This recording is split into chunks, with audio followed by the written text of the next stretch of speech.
What's poppin'? It has been a minute. I've been super busy, hence why I haven't done streams or any videos in a long time. Been working on a few different museums, doing some art handling, and had a handful of commissions, which is actually what I'm working on today. So, where I've been at is I have a set of 4 goblets that a man ordered who had bought a mug from me over the holidays from some seasonal sales, some Christmas sales, holiday sales. Liked his mug so much that he reached out to me saying that he wanted a set of mugs that inevitably, talking to him, his wife, we settled on doing more of a goblet series. After he saw my website, actually, he noticed that I make fantasy stuff. I really prefer to do fantasy stuff, fantasy creatures, and we settled on doing a few different designs. I'm going to do one of them today of a Medusa. So I already started working on a mermaid, and I've used some hand-mixed flesh tones to get this set up. But before I went any further on here, because I still want to do some scale shifts, I wanted to get the Medusa made so it kind of matched in size. These are solid work. They are going to be the stems of the goblets, and I've already made the cup tops and the feet over the last week or two. So really today's going to be a bunch of stripe-ons and encasing some rod and sealing them up, maybe getting it about as far as that mermaid there. And we'll see how I feel at that point.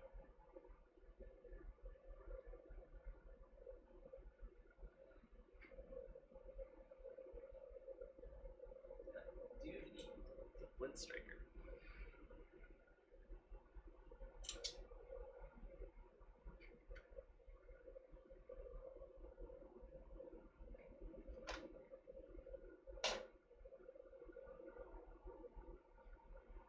Before I even dive into that bigger piece of prepping up some color and all that, I might be doing a little bit of fume work.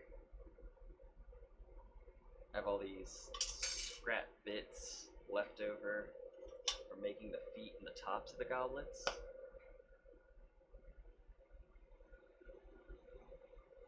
So I find melting down all of this can make an interesting, simple pendant, something quick to do. Warm up the fingers.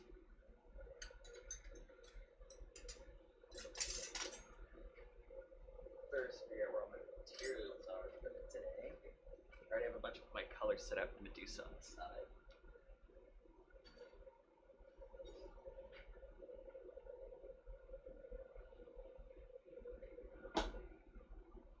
I want to make a handle for this blue I've been using. The backs of some of these few pendants.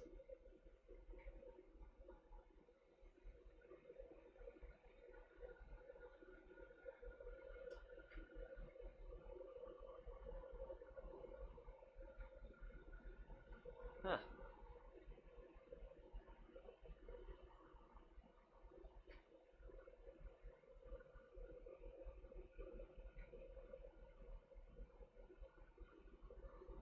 Close my music tab.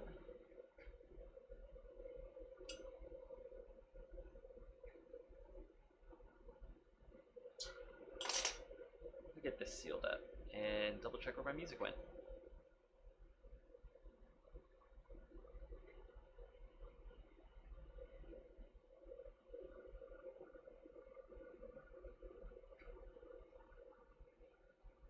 So I'm just putting a little handle on some cobalt.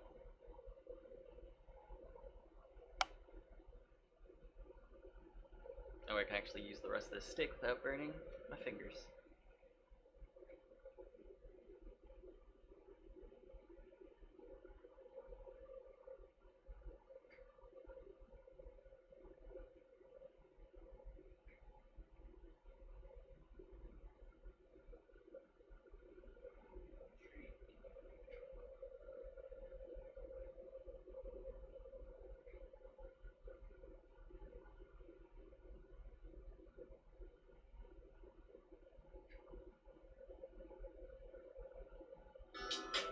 There we go.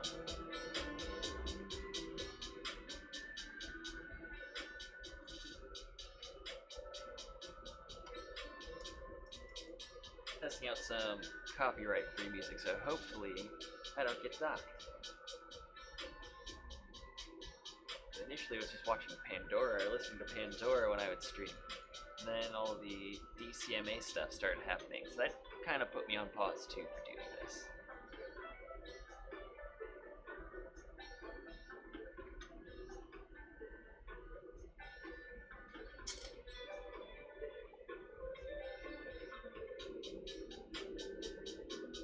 Yeah.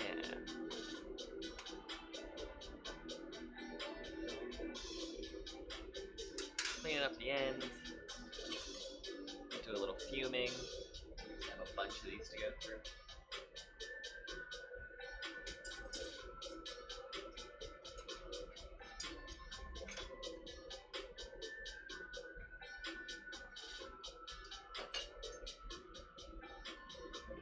I think I made like 6 feet, 6 tops. Always have extra in glass.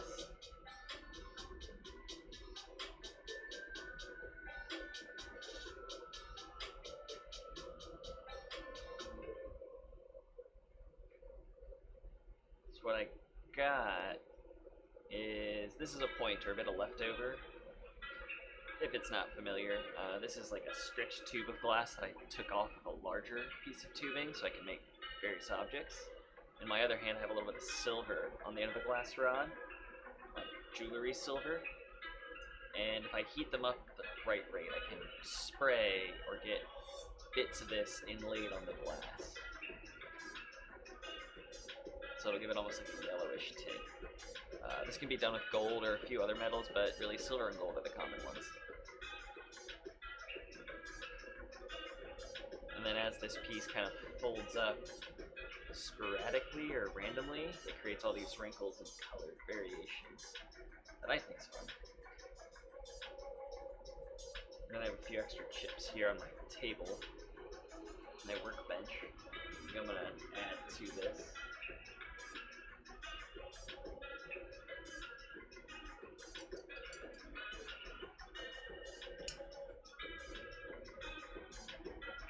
This way I always have a little bit of fresh material.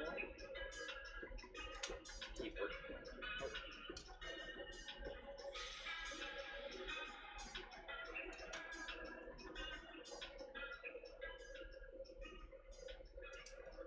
Oh, keep dropping them.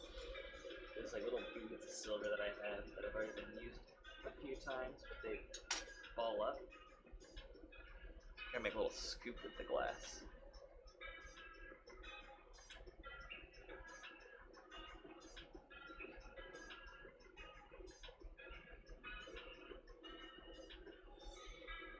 There we go. You can almost see like the flame turn green when you get it right.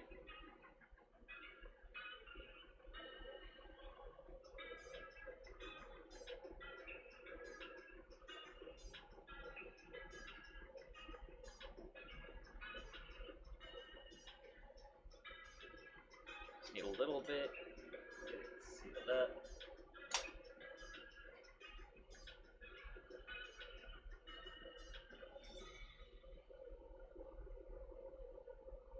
And I think melting it down like this creates this crazy kind of galaxy swirl effect. Then I back it with blue to kind of emphasize that. And then I've been making them into little turtles. Maybe like the world turtle, I guess that's what it's inspired by.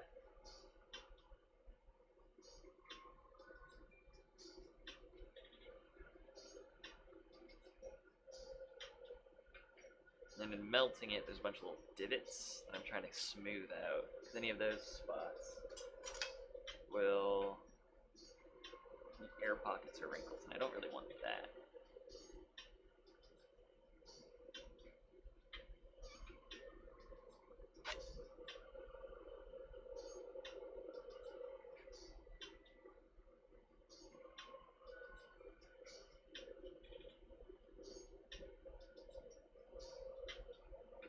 And then I'm really trying to keep from like one end to another to get it to melt fairly flat.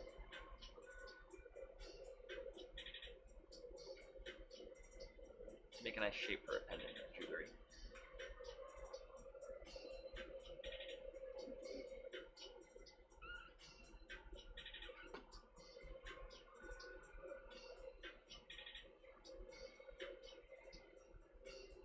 by adding a bunch of heat, using some graphite, I'm pushing it in, creating that flatter spot, and I'll melt it down. And inevitably back it with that blue I was mentioning in the beginning.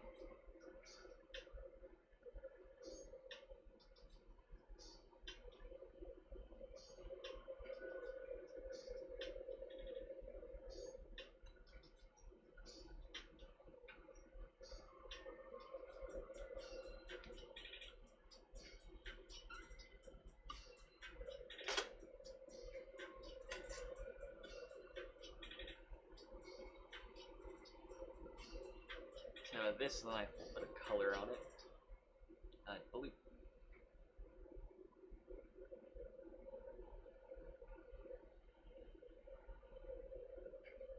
Again, this isn't necessarily part of the Goblet Commission. It's just a form of get the hands moving. Really, I'm trying to test out this new system that I have. I'm looking at the camera, microphone, all the technical details. Initially, when I tried to do this like a year ago for the first time, it was rough. My laptop really couldn't run it.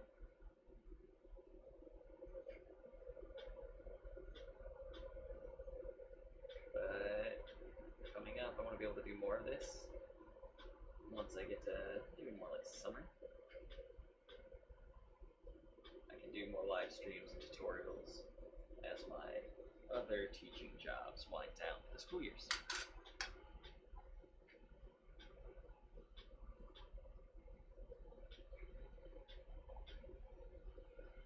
So I have a little dollop of blue on the back. I can melt and smooth that in, creating kind of an even color on the pen.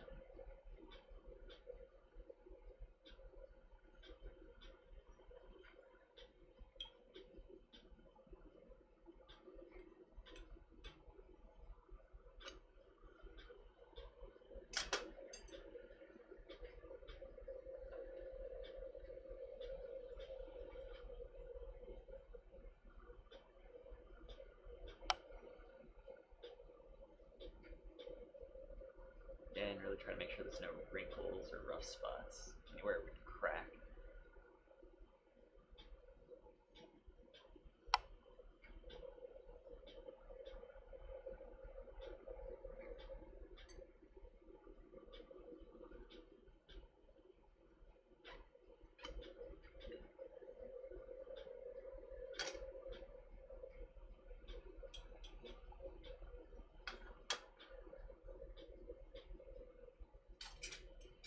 Add a little blue to a punty.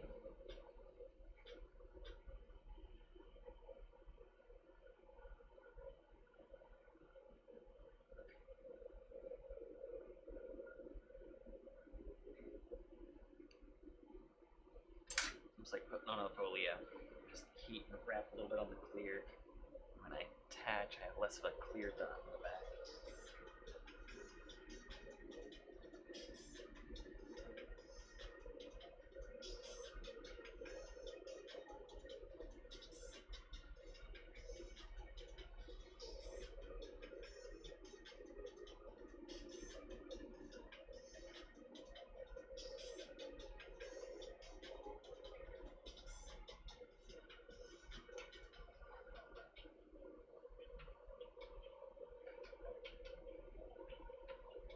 Not anything super fancy.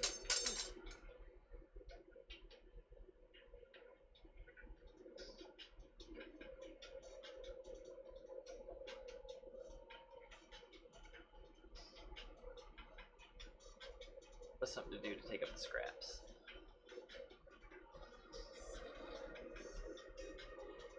Inevitably, I have a plan for all my points, so I want to make like a hash mark or a calendar, tallies with all of them that I have over the last few years. So I don't have all of them. Many of them to me are the representation of all the work that happened for a lot of the work in that time period.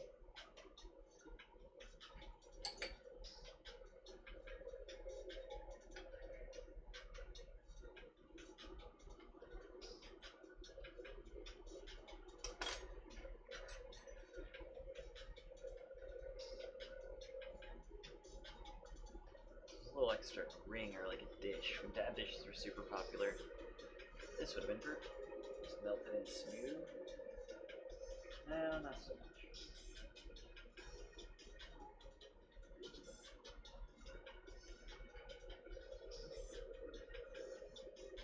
At least not in my experience.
I think my ventilation open. I'm getting all this spring air in here.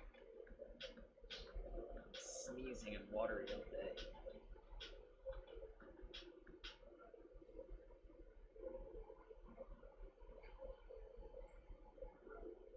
Trying to even out the lensing on this right now. Without losing control. A little bright.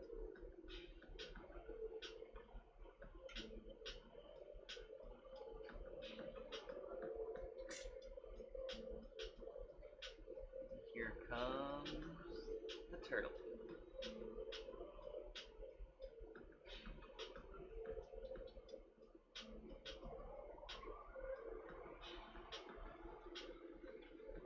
Got something else.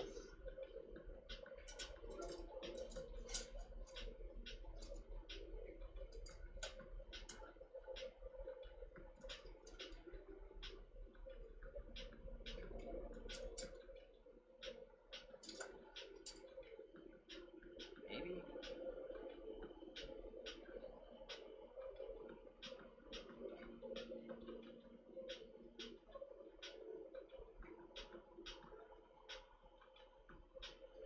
Maybe I'll just turn a bunch of these into some calves and throw them on Sherlock's. It's not too bad.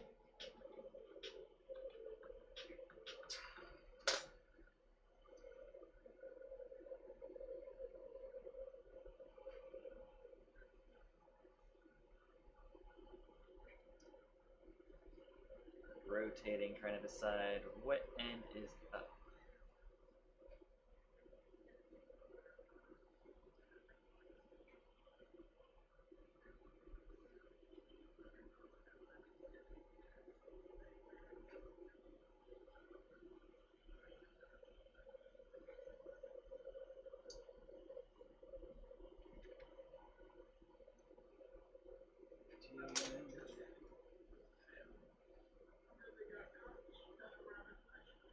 Curl the loop over. Still trying to decide what's easier to make a loop. So my public students that I teach at the museum, we usually use bail biters, and I think they're pretty successful that way. But they're not necessarily easy still. It's kind of funny that the smallest thing as a loop is one of the hardest parts about making a glass jewelry.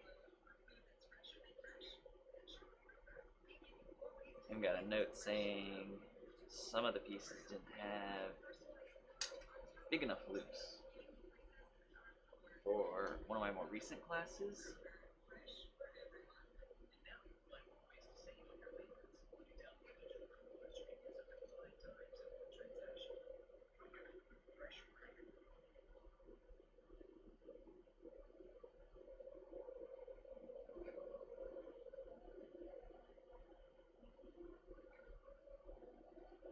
I know I definitely breathe Besides some pendants that I've gotten from other artists for their loops too. I remember having one that was a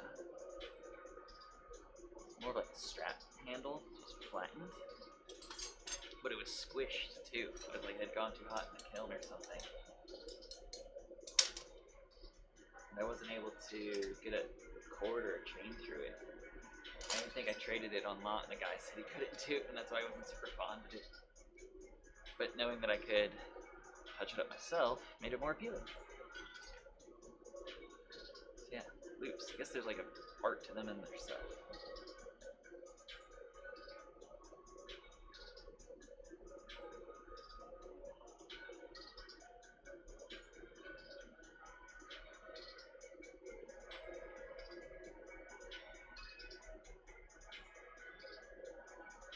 Neat. Shovel.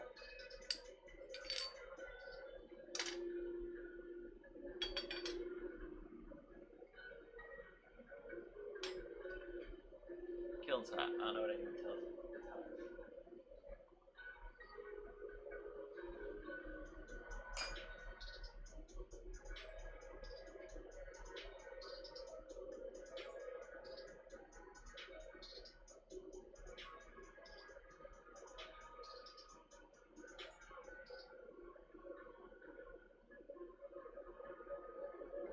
And it feels like every time I try to fix one of these, I end up with another. And the cycle just continues. There it is.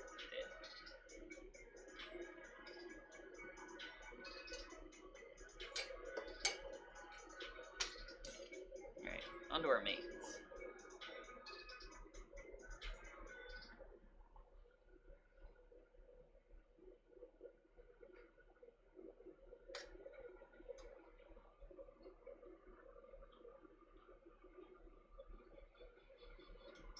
So this is, I think it's like 20 mil rod. It's thick. I was gifted it a while back from a friend, and I paid for it a little bit to some other people. Traded some. Then this is the base, what my figures are, and then I can stretch it down and size up what I want. What I first want to do is add a new handle to this side. Something a little chunkier. So I can get a good grip on it. There, I think I'm going to start with the tail first. I need more color of that. It's going to be a green and gray stripe. Followed by the torso, which I'm going to do a custom overlay.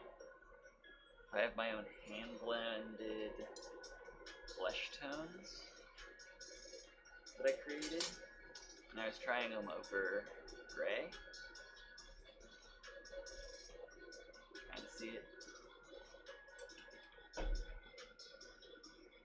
That way it sort of muted it down, because usually just that color by itself is a little, it's very tan, which I think made sense for Medusa. She'd been outdoors, whereas my mermaid's a little peachier, a little lighter, fairer in skin. They're underwater, so I assume they wouldn't be as tan.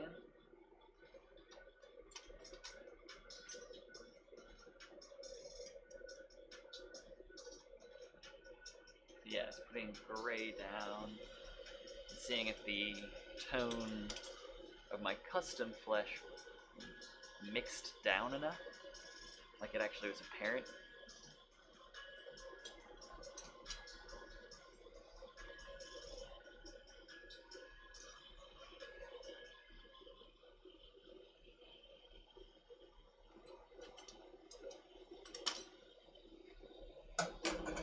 Get up the station a little bit.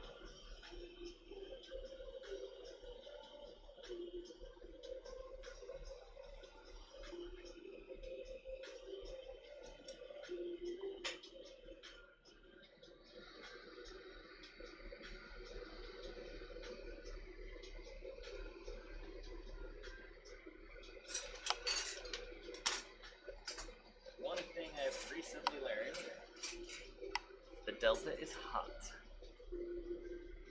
Like, hot, hot.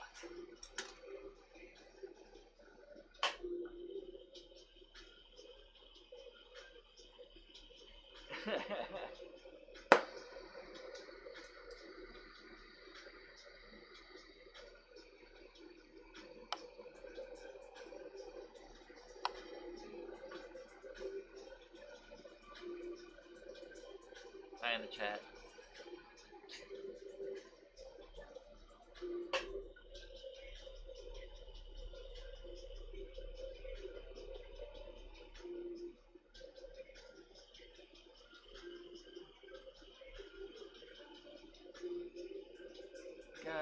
Got it.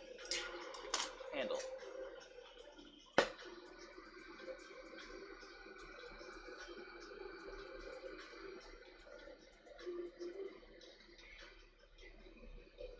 Yeah, for this shirt, I think it's one of like 5 that I wear all the time. Outside of like work shirts.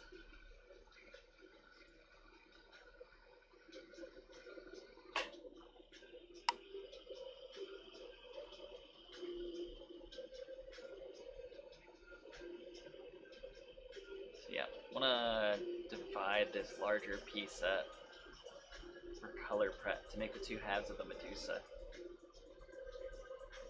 But just want a more stable handle on which to do it.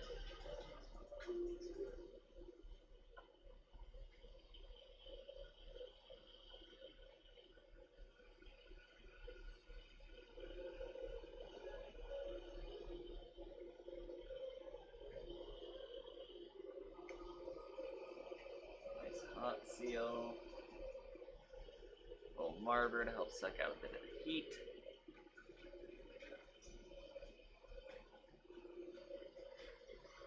And I'll probably switch this handle too.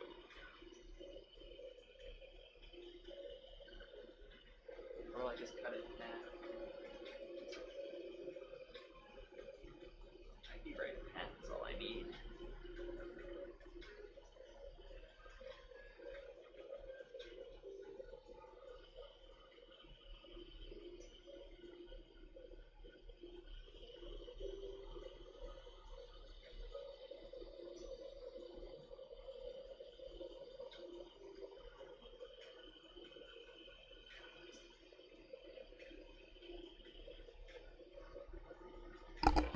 Oh no!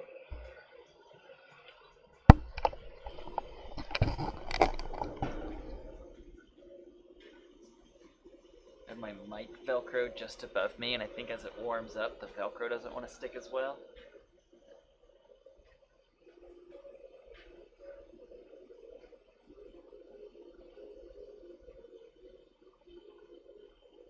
Okay, so I'll divide it, stripe it, melt it all in, get my other half colored, attach them, which is all the methods that I used for the mermaid. But I wanted to put frit on the back. That way it kind of had like these spots or scales going up the whole figure. Thought that made sense, right? Maybe the mermaid should have some too.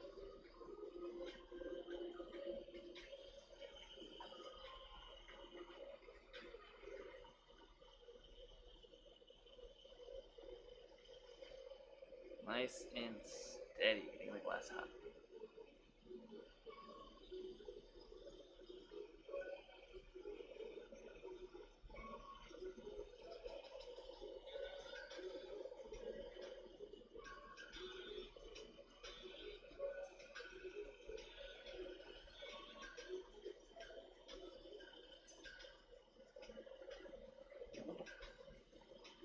Love it when it's loose like this.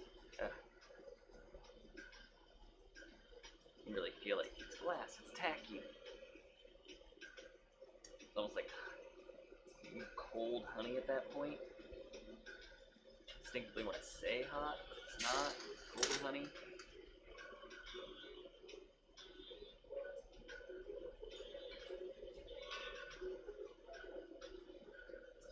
Alright, so one side is going to become tail. All this color. Sans a stick. The torso.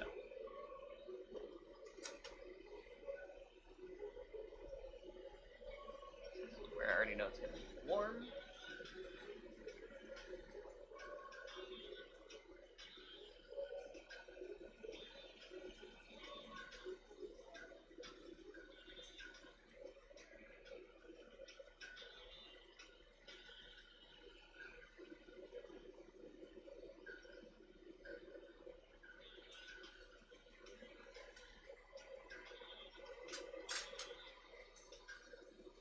almost want to 3 stripes of gray or something versus the rest green. It's almost like a third gray, 2/3 green.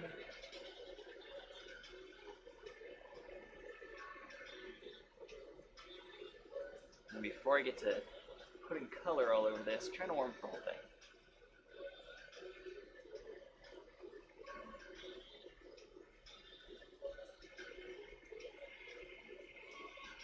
So I really dialed up my propane, which changes the ratio of temperature in the torch, which makes it a cooler flame. And there, I can watch as the glass starts to get like a dull orange glow just on the surface. That way I know the surface is kind of sticky, but it's not necessarily like molten and gonna move around so much on me.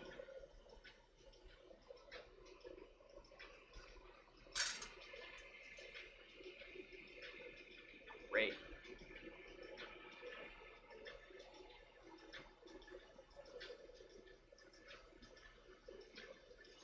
I've got some scuzzies on the end of this. I'm going to take care of those bits first.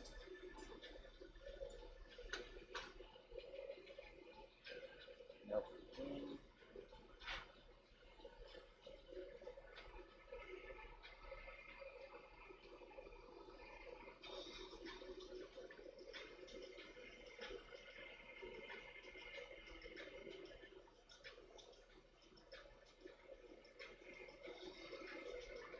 Almost bouncing up and down the rod. Heat right where it's attaching and right where it's about to get fresh material.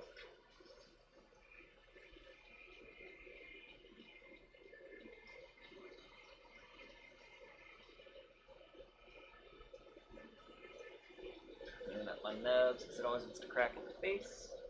I like to make sure that's probably good.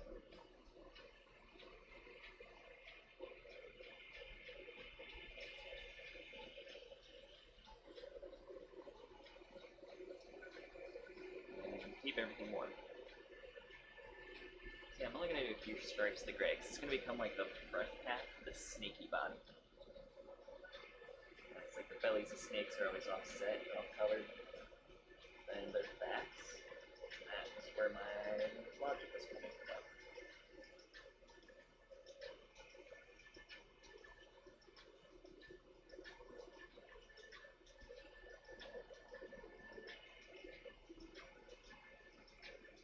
Really taking my time trying to just smush the color next to each other to minimize air pockets.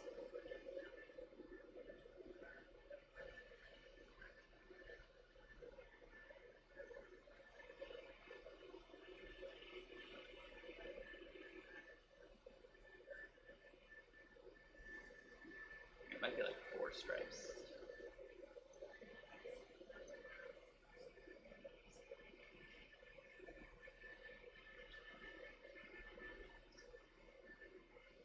No pockets yet.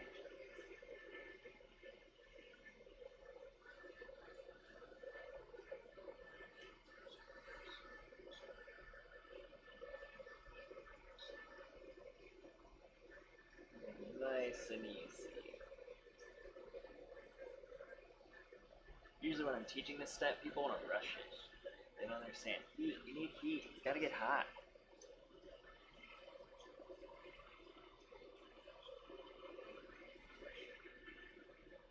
You start pushing it, forcing it, that's where your glass is going to crack and be upset.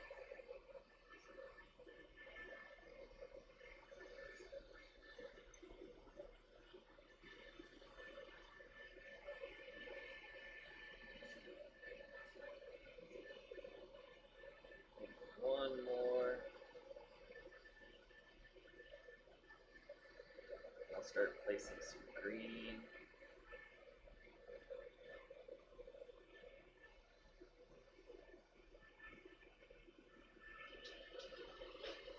Clean up the ends. So when I say the end, every time I like stripe a little bit on, there's like this nubbin. That nubbin is what I tear off. don't need that excess bit of glass down there. It's probably going to become scrap. But I can use it as the beginning scrap at the top. And it adds a little heat to the base here, helping encourage it to smooth out and crack less down here. So I think. Which is probably pretty good. Belly, back.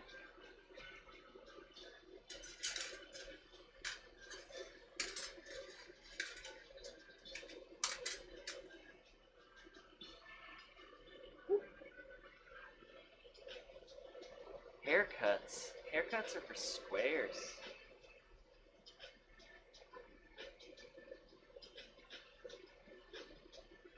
That, and I've had many people in the professional world even say, like, don't cut it till you have to, because you're going to miss it once you can't have it. These are people usually 10 years my senior, and maybe their hair game isn't as strong.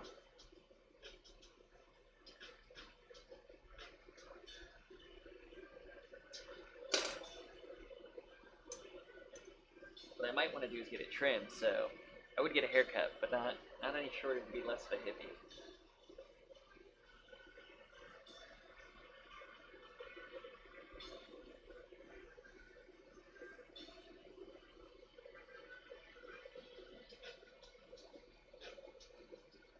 Right, next color.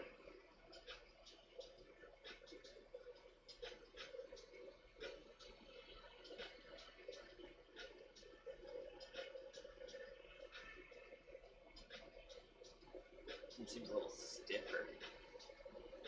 Green over the gray. The green versus the gray. Not over, not casing it yet.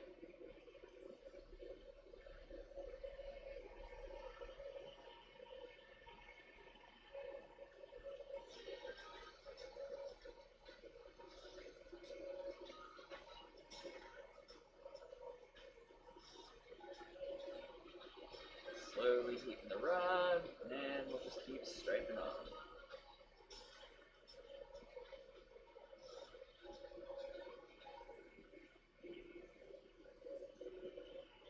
I only recently started doing stripe-ons and hollow work too. I kind of like it. I was going through some images of last year's work that I made, some customs.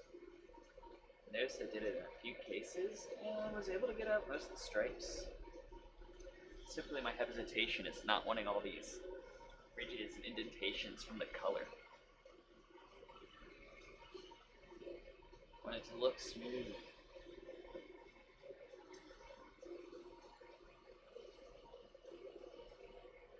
The thing about opaque colors, you can kind of get away with it.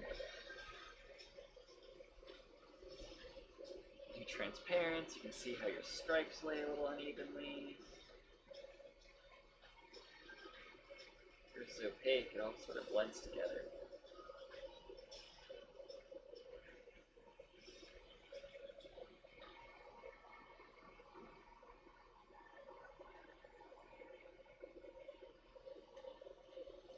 Slow.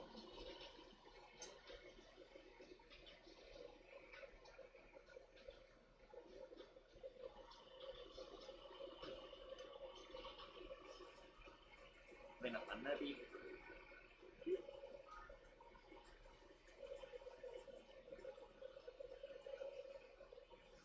Soon I hope to have my overhead cam set up better. First trick is I gotta get this one updated. Not updated, but replaced, so maybe I'll have a top-down view. I can actually see what I'm doing. Tried it for a while, but I had to do some edits.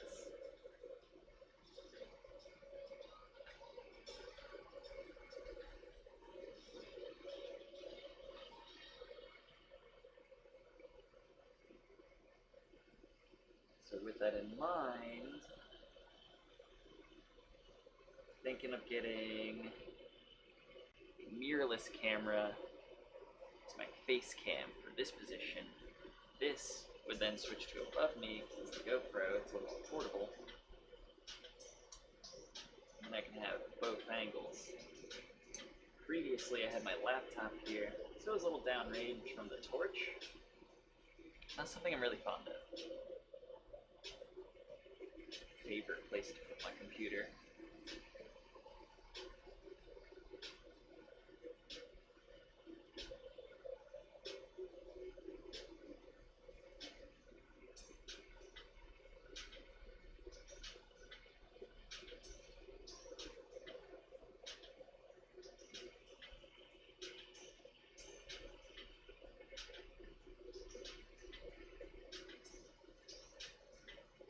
Almost all the way around. See a little gap.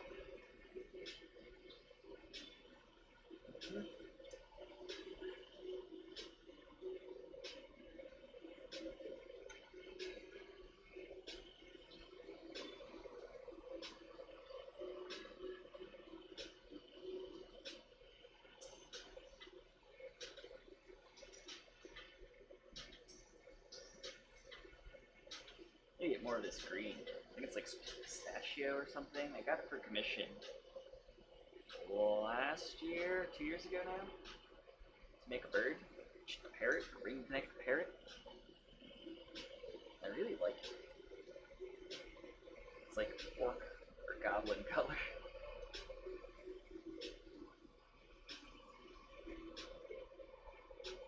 That'd be good for a fantasy snake creature.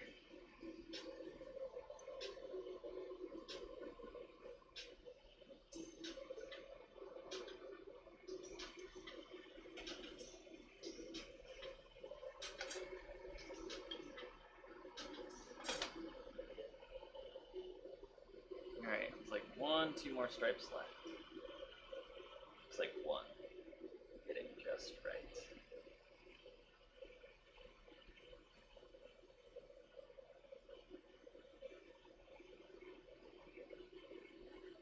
Lighten it, quicker, done.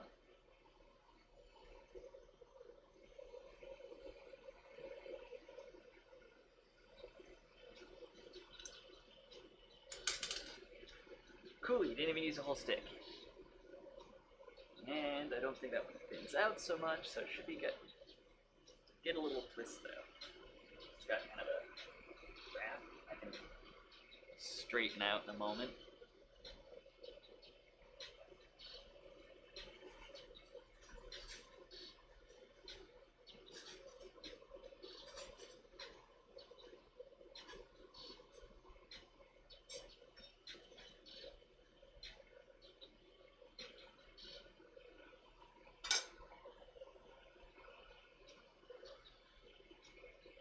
Here's the sweaty part.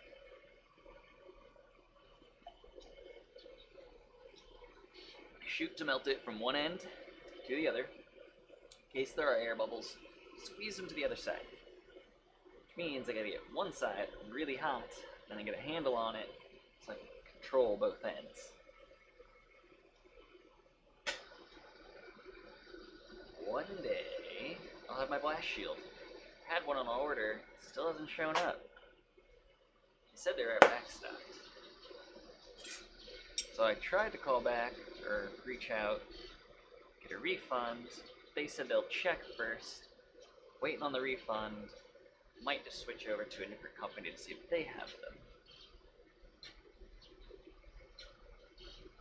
Yeah, this, even covering up the tiny paddle, is so much heat reduced.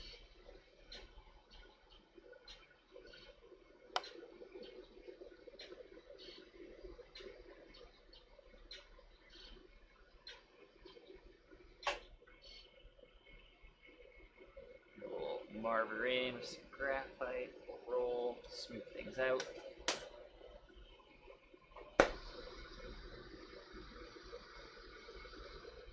No punty.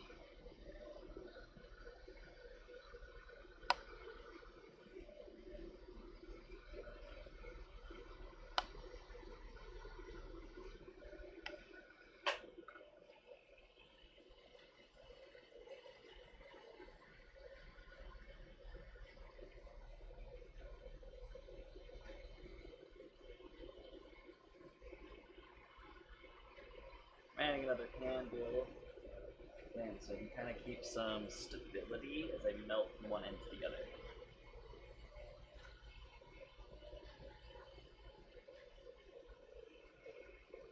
All this is just the setup to be able to make the thing.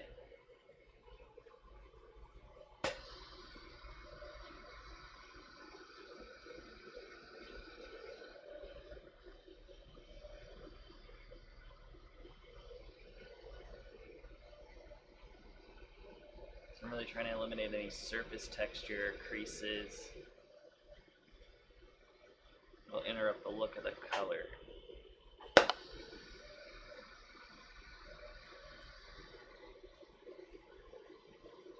So I'm just adding heat and rolling it in, smoothing it out.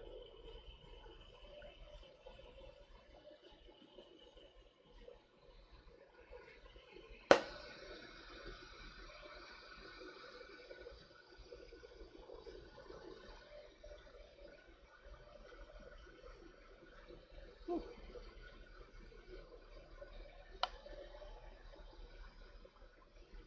I am definitely enjoying working in the shop during the spring now. It's only like mid-50s, so it's perfect out. I have ventilation coming in. Not looking forward to the summer again. It's hot here in the little shop.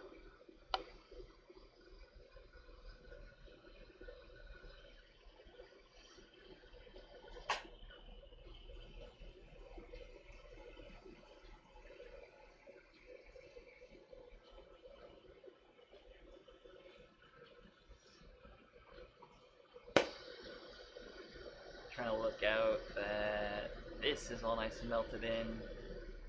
It's kind of an even cylinder. I didn't add any twist to the color.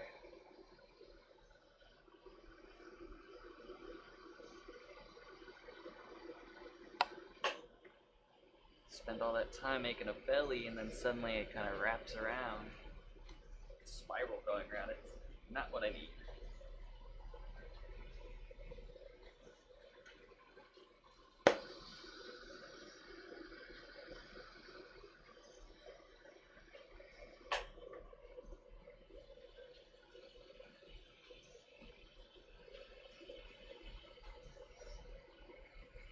Again, checking all the nubs, this is where it wants to crack.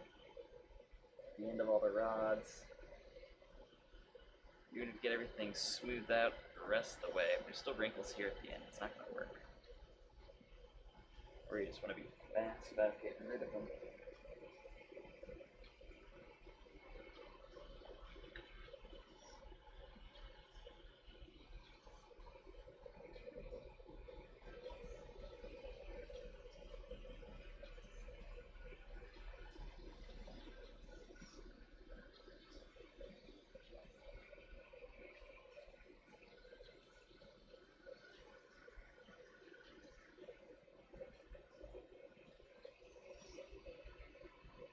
I'm just focusing heat on the ends again.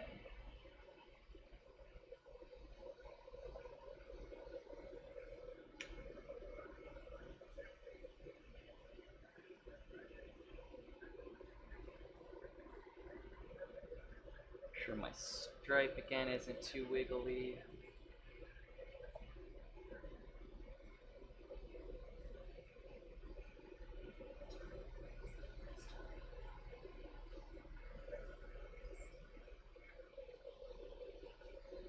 Come up and do an adjustment at the bottom. Looks pretty good though.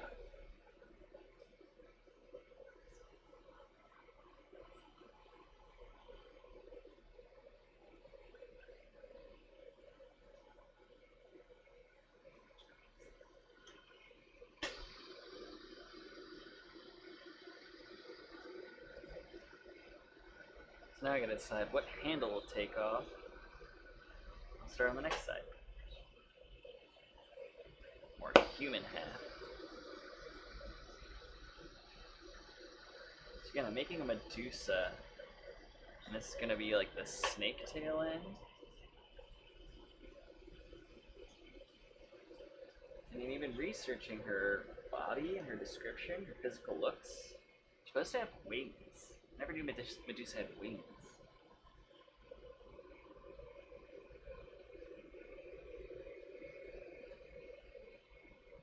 think I want to take off this side.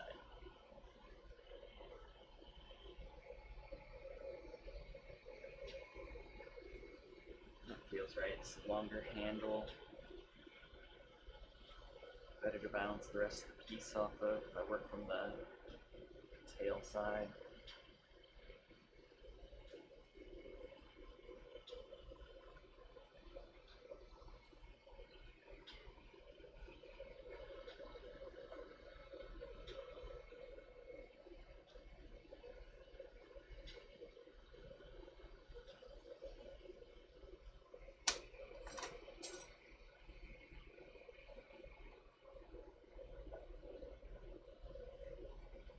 Trying to get a nice termination here. So it is going to get covered up, but I still want the color to be kind of even through.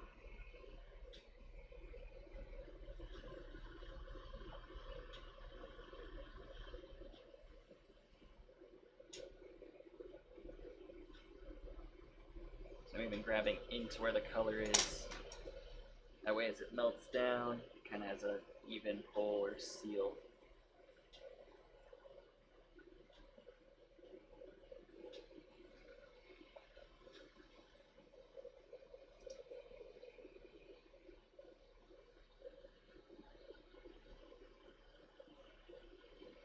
Trying not to, again, twist or spiral it too much.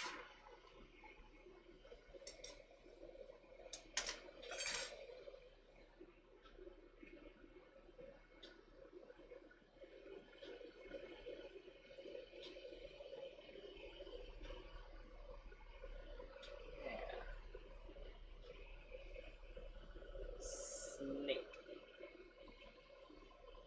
Can't wait to do the hair. So I'm going to do a similar technique for the hair too. So each snake will have a little gray belly. I might be able to do it with the leftovers, whatever comes from the tail, and just pull it down.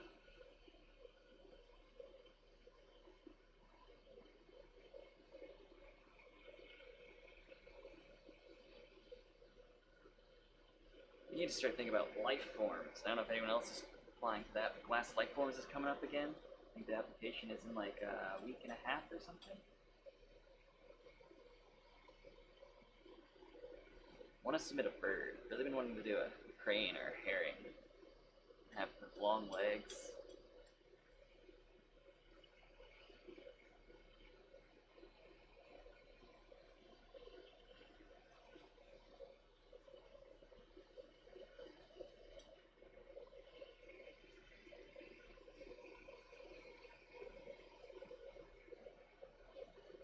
Trying to smooth out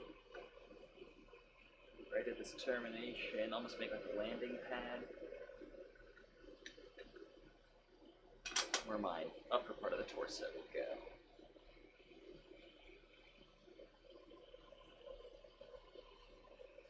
Walk it out of the heat.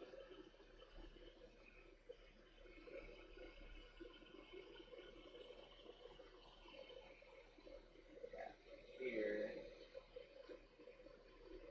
see the green to the gray. It's got a slight swirl at the bottom, but that'll get straightened out when I pull it.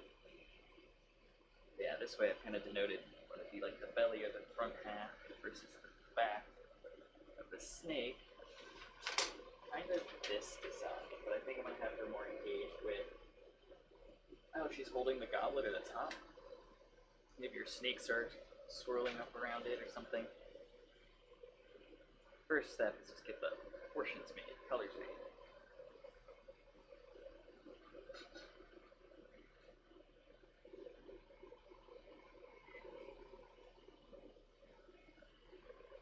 Water separation.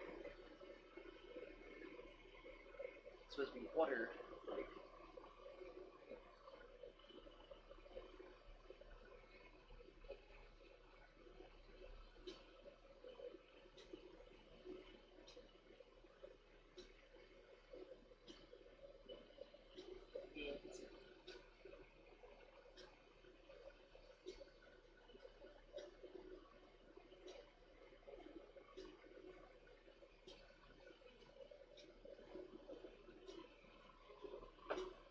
Alright, switching colors.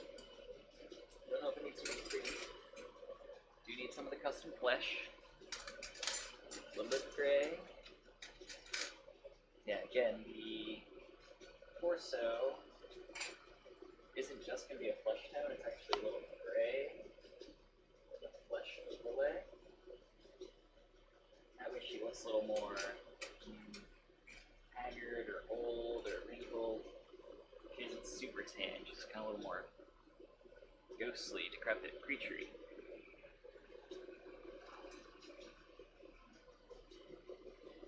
Ooh. You get stuck on your glasses.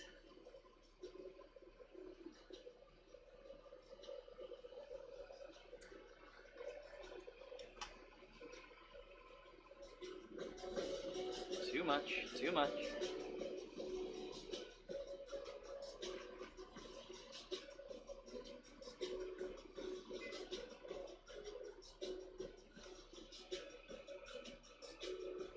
Move a little dust. Leftover clear blank from that first section. And I think I'm going to put it on a bigger handle just to begin with, so I know I've got better leverage all around. This little guy will heat up when I start to melt it in.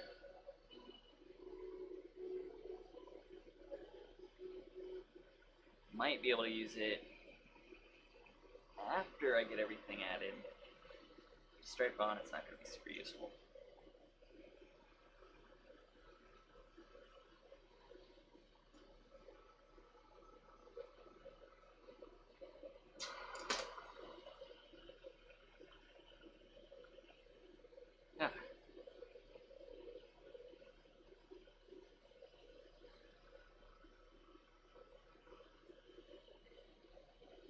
Same as before, gotta get a hot seat. I want these to be melted together. So using this like 3000 degree flame, I can melt the rods to actually fuse them together. And then these glass rods are pre-made by different manufacturers, so I just ordered them.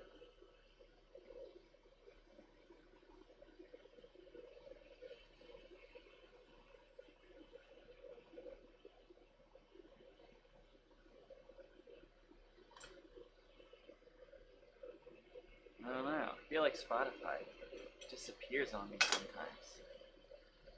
It's like I have music going, then maybe it questions if I'm still there. Keep going.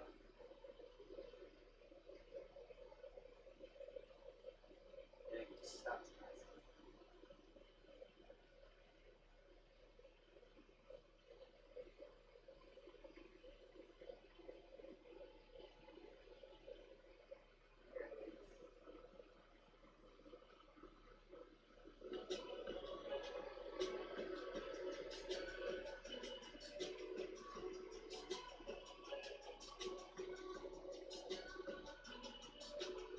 Now I gotta get that heat put back in.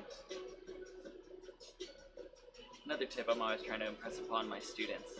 It needs heat. You gotta get it hotter. I feel like people do a lot of, they'll start getting it hot and they pull it out and they start looking at it, and all that time, while looking at it, trying to decide if it's hot, they've just made it cold. And when they go back in and they just get it barely hot again and they stick it together and it doesn't work, they're baffled. And it's because you pulled it out. You lost all that heat. Now the oven works. You keep the oven door closed, but if you keep opening up the oven door, it's never up to temp to make your cookies.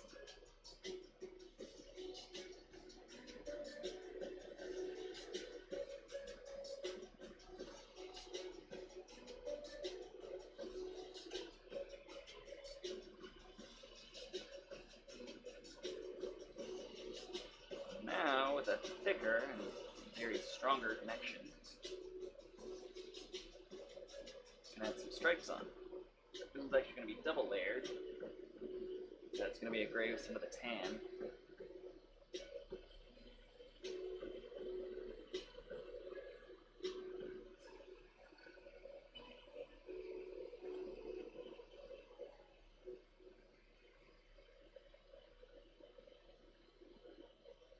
Take off the skinny handle for a little bit.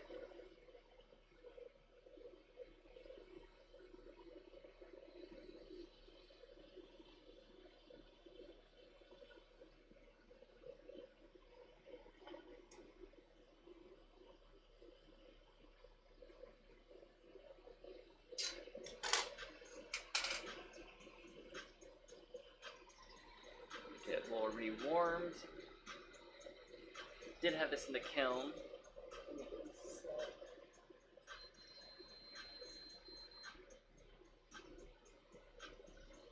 But again, I want to make sure it's nice and sticky across the top.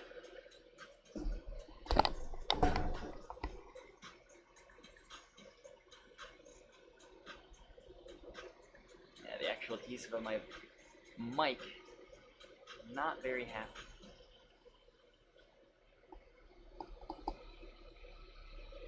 Oh.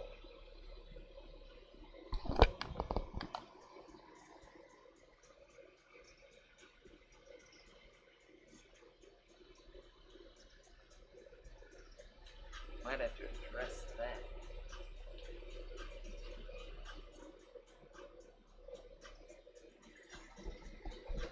Backup plan.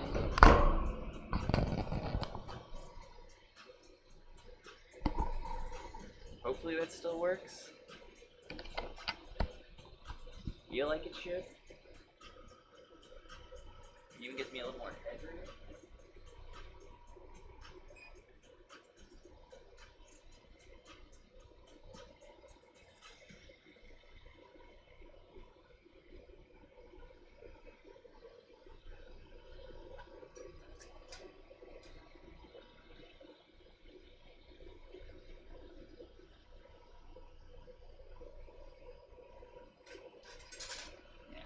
Get a little gray, a little tan, and we'll roll.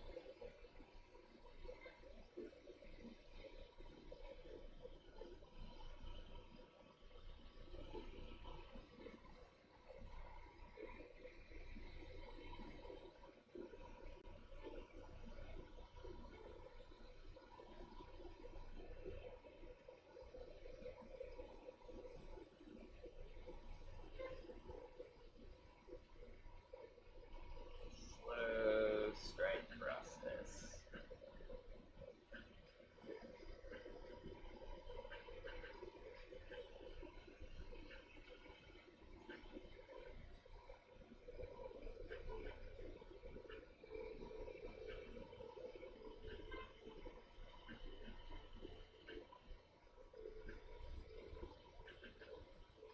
One layer at a time.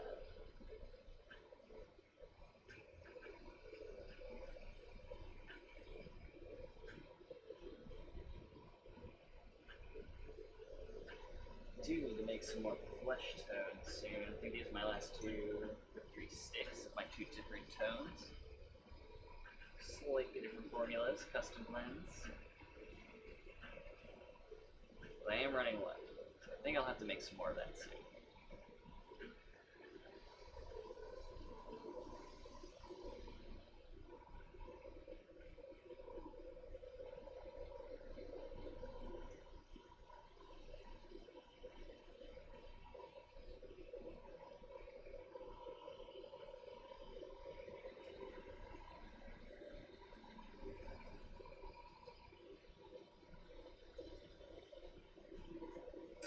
Alright, next color. More gray. Last round is getting too short for my fingers.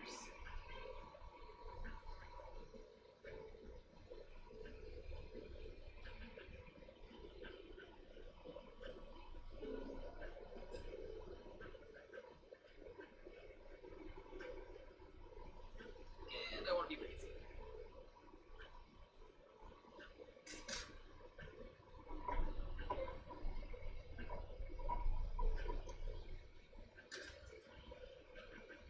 Hopefully you can still hear me. Being like an extra foot away from the mic. I guess I'll see. I've already been recording.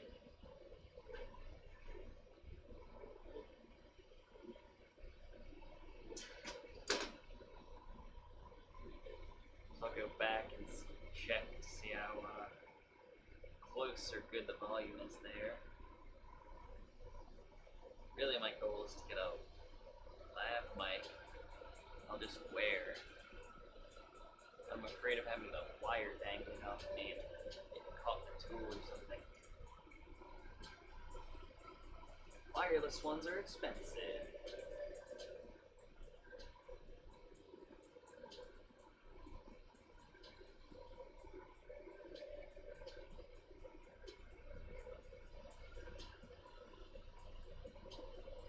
This, I guess, for promotions, endorsements can come in. If I can use your mic in the harshest conditions, it's good enough for the average person. Maybe that's my angle. Can't survive a glass studio. You can survive the glass studio, you can survive a desert.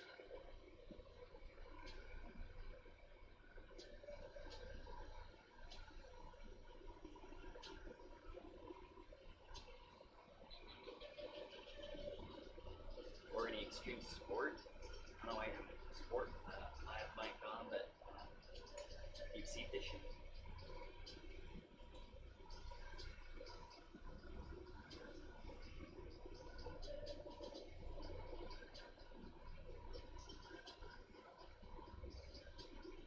Maybe it's more great.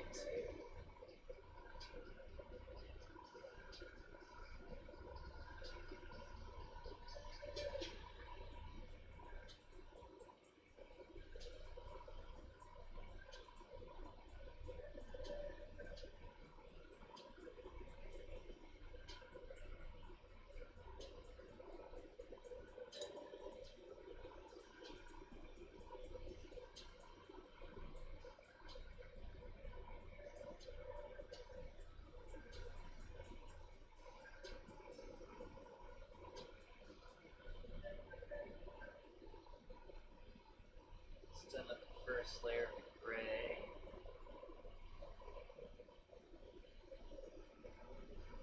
Over half or 2/3.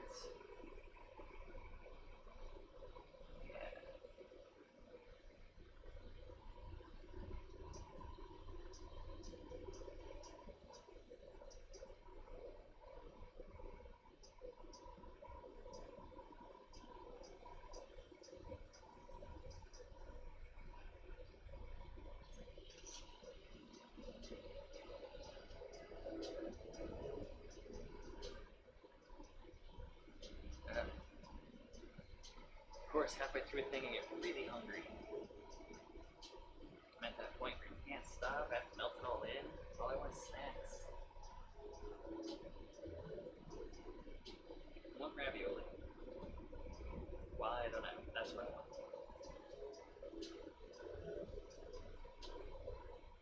See if I can convince the other half later if they want that too.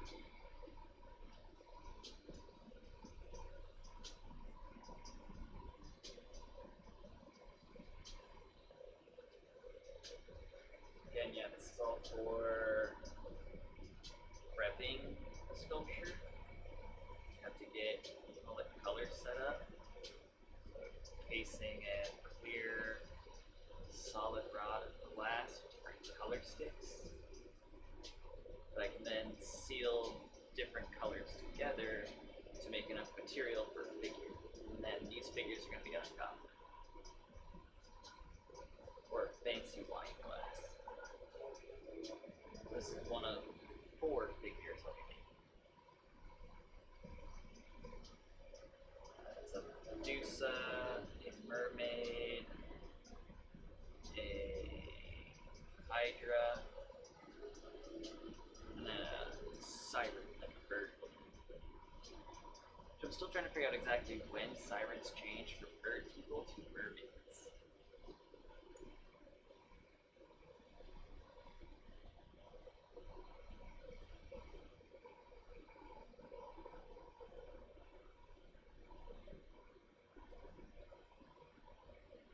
Really trying to see if I can squish the color into this last stripe.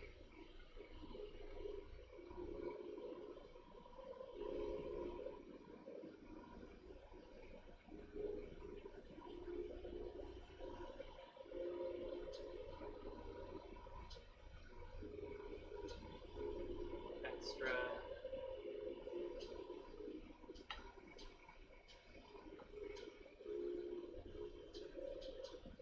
Mine with kind of these opaque colors, if I have little nubs or scraps or anything that sticks out, they usually burn up.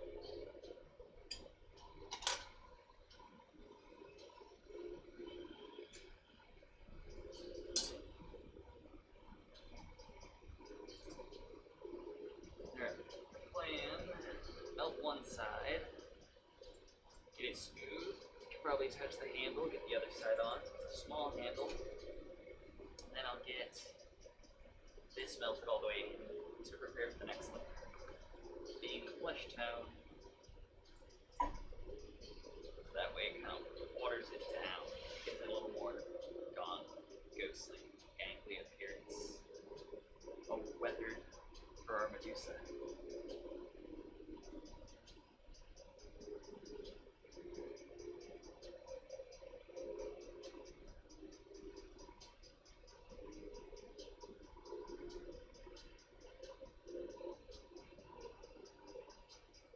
Starting to melt this in, even just streaming right now. That makes me think about I've been in COVID for a year now. That's what pulled me into wanting to do this to begin with. It's already like I usually teach and I want to talk to people. If everyone's going to be online for a few months, couple months, a year, might as well come meet you. And none of my jobs really slowed down. We kind of kept full tilt. Thankful though. Haven't left me enough time to be here. Being my shot.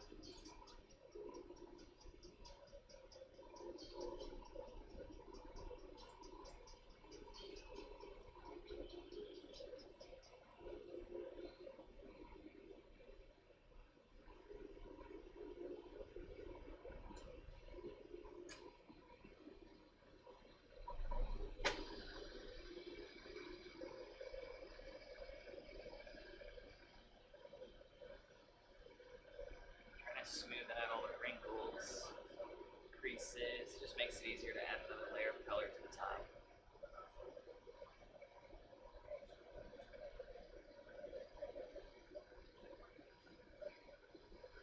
Again, usually the trick is more heat, you just need more, you gotta get it hot. You get all this molten.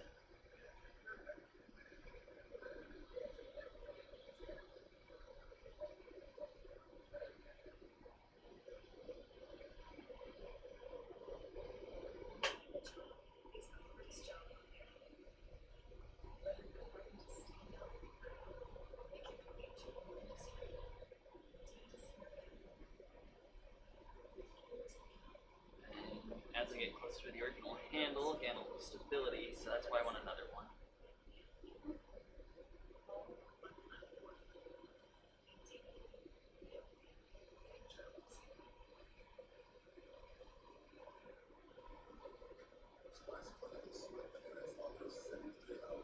Let it set up, don't keep moving across with the heat.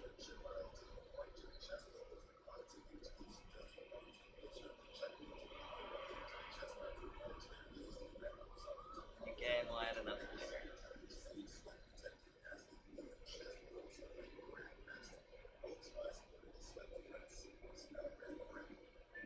As I'm doing this, I'm actually prepping up like twice as much color as I probably need, just in case. Have a little extra.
stand so I can adjust its height.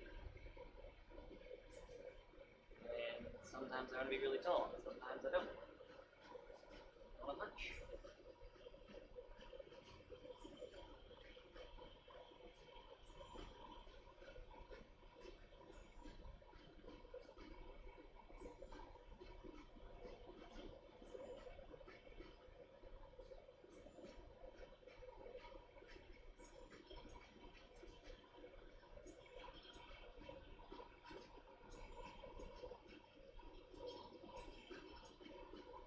Yeah, this flesh tone I have is just mildly translucent. So as I stripe it over the gray, it almost changes ever so slightly with that base color.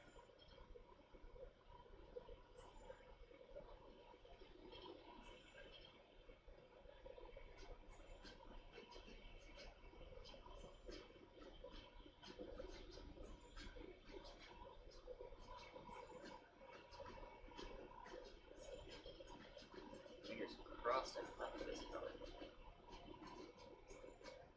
Otherwise, she might get a little green stripe on her back. Maybe that's not a bad idea. Kinda like that, yeah.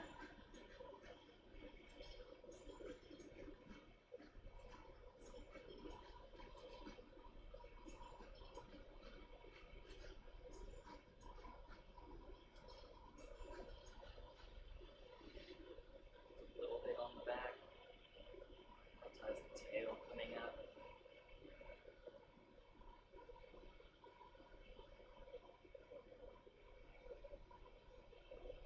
I think that's gonna be the mood now.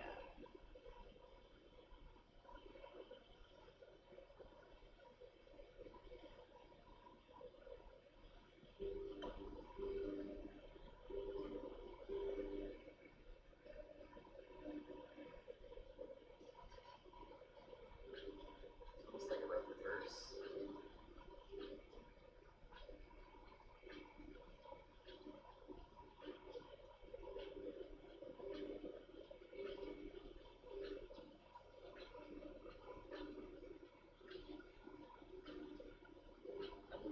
The tail. Looks like a reverse of the tail. Sorry, I got lost there. And the color cracked for a second. Then I have to climb. Maybe I'll leave a little bit of gray.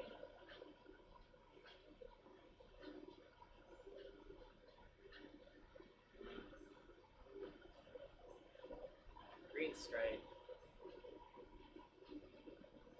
No gray. Trying to complicate things. There it goes.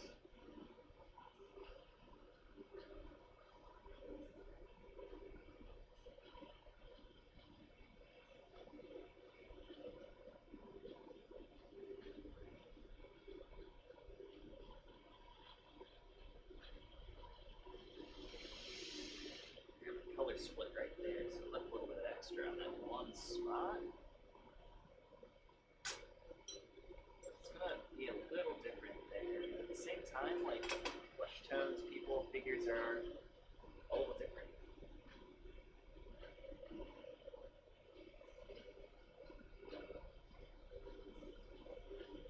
So I think it'll be alright that there's a little extra color going around on that one side.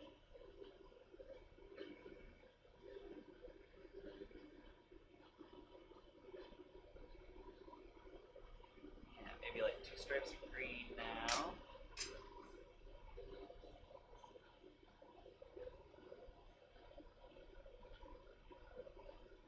Or one more flesh tone. That way that kind of whoop spot blends a little better. It's more even line. Then we'll do the green.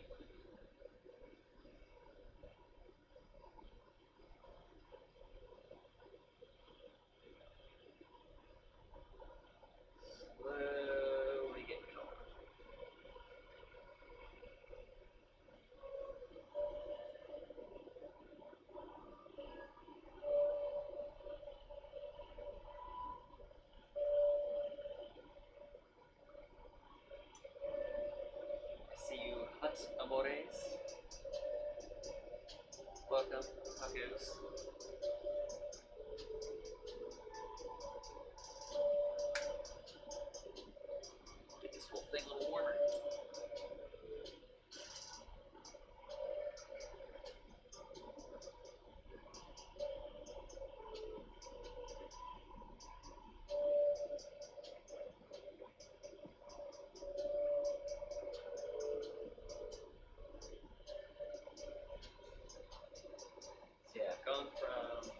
gray base, adding a flesh tone over top that I made.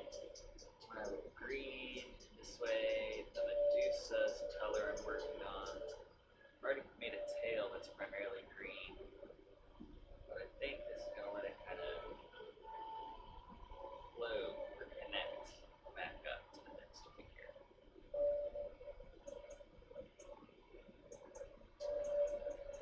It's my idea that this will be the upper back of our figure. That way it's almost like flesh with scales coming up. What I'm making are goblets. So I'm working on this one, the Medusa figure right now, and I'm creating its upper torso skin tones.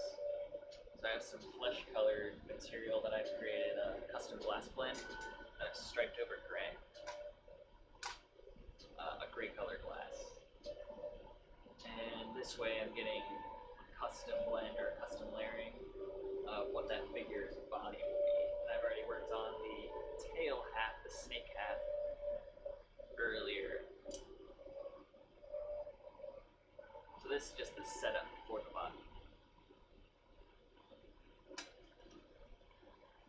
The reason is I had a guy buy some cups from me over the holidays during a craft market, and he liked the cups so much he went to my website to see if he could get more. While at the website, realized I enjoy making fantasy creatures, and that he was also into like D&D and tabletop gaming. And was immediately like, yeah, I want a set of cups with fantasy creatures. So this is one of 4 cups that meets his aesthetic. I hope.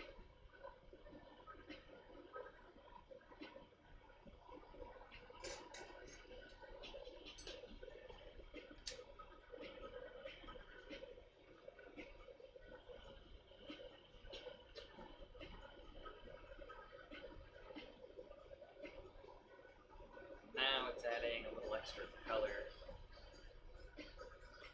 Again, I'm trying to double case this clear rod in a few different colors to create that effect.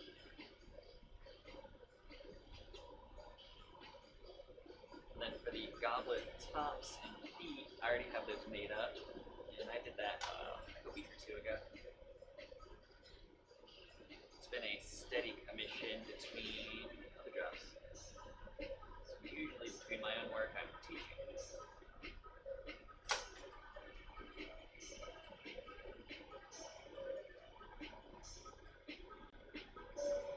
Yeah, I have 2 more drawings above, just behind the camera. But yeah, these are the first 2 for the Siren and Medusa. Light stripe. So yeah, the other figure on there is like a bird person.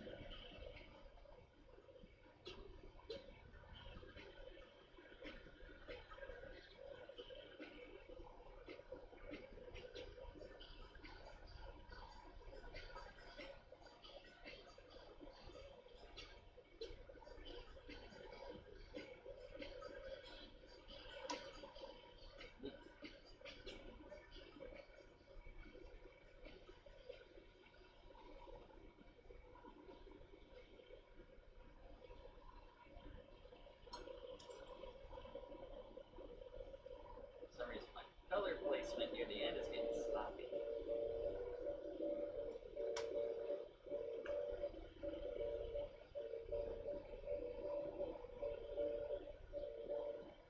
Almost all the way around. Got like a 1/4 inch width that's still bare.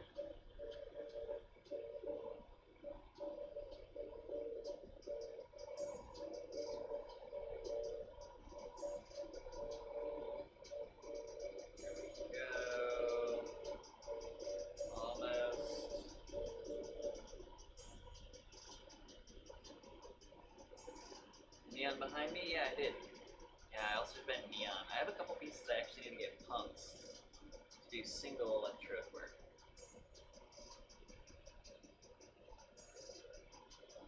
So I can bend the glass, but I'm still learning how to do the like bombardment starting and pumping of it. I've gotten like a crash course once or twice from a friend, but I haven't done my own sign. Which is why I've made a bunch of neon pieces, so I can go practice in the coming months. My plan soon is to kind of give myself my own art residency once school's out.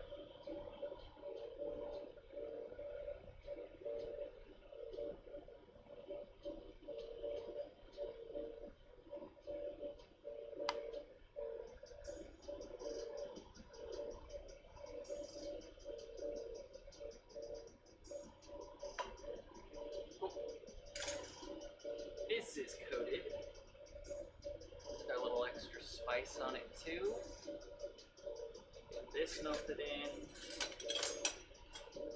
Might pop it in the kiln. Call it dinner time, or near dinner time. Planning dinner time. I might be back on later tonight to continue sculpting.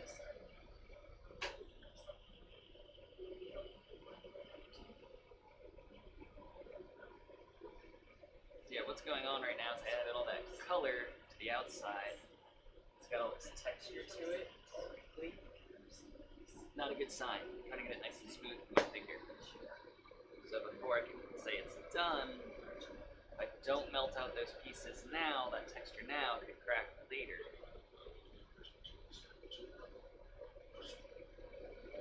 That's why I'm going to take a pause. I want to smooth it in.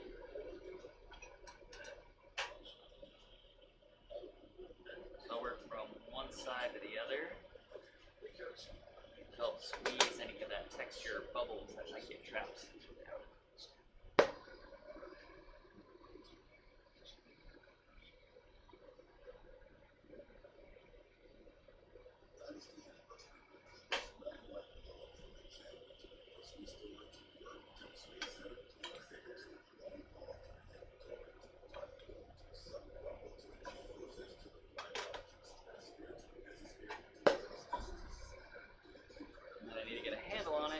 So I can actually melt the other side.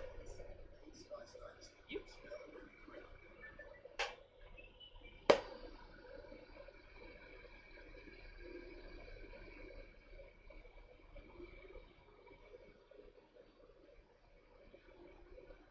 Wow, these colors are actually different enough I can tell them apart when they're hot too.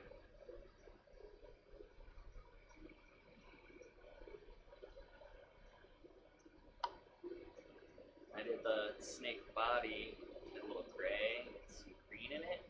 Those colors look identical, like you're gonna see the sea lines.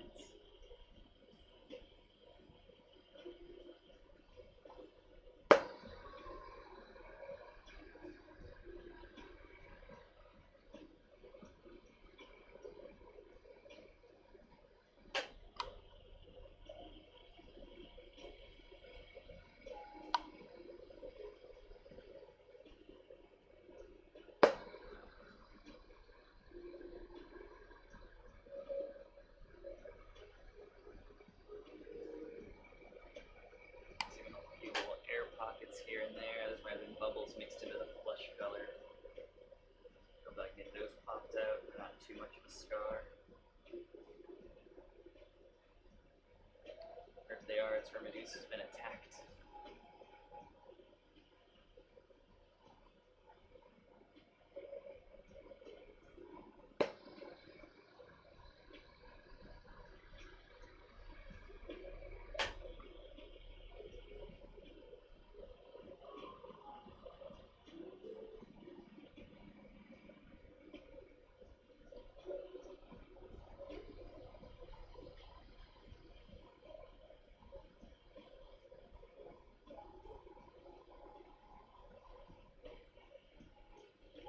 I'm trying to double check that my pattern isn't too wobbly. Then I'll go back and look for the bubbles. And give it a nice termination to seal to the other side.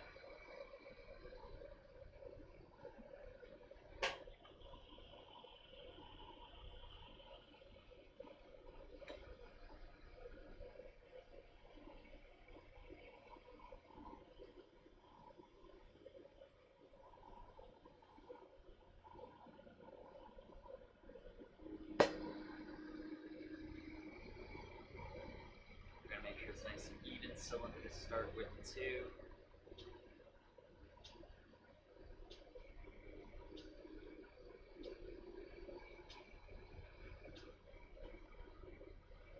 Heating and compressing a little bit.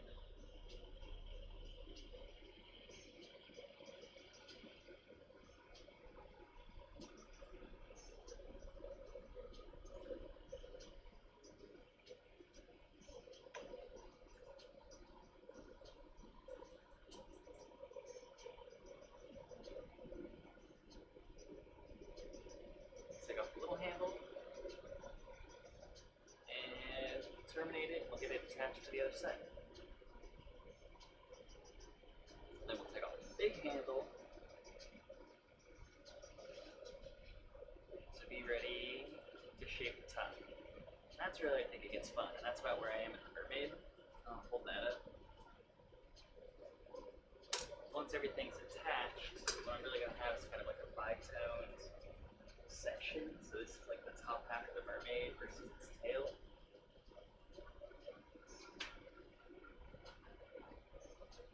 So I've kind of started to work on each piece in tandem.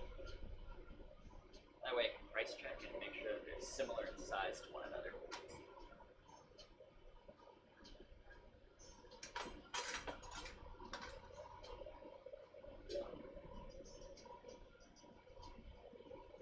First, I want to get rid of all this reflective clear on the bottom here.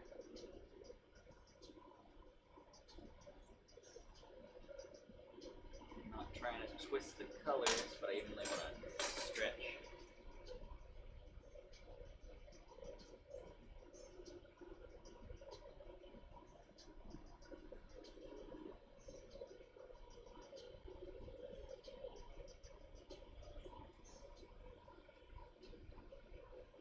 Cool, and then in my leftovers, you can almost see how that clear fades into the color here.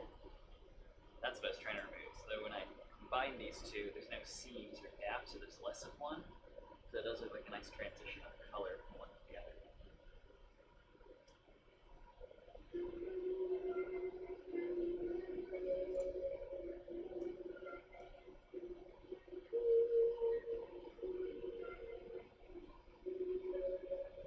You could cut it down. I don't know, I guess I prefer constricting and letting it snap apart on its own. I feel like if you're in a rush, you can use shears, but I find my shears leave smudge, like too much dirt on it. I don't like it.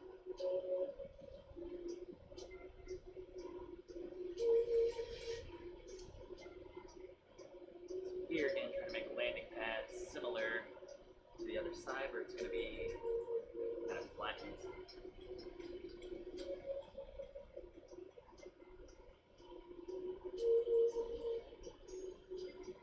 Again, not trying to disrupt that stripe I added where it's flush to green. Again, get that implication of it's like scale running up her back.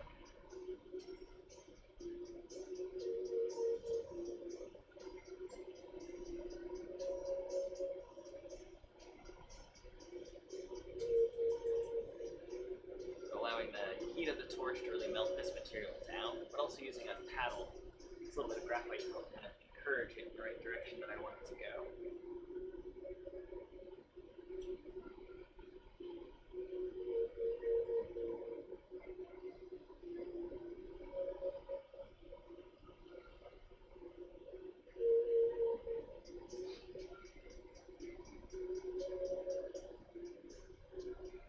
And really trying to just make sure this bottom area that I'm working on right now is pretty even. That way when I go to the attachment, it's consistent to each other.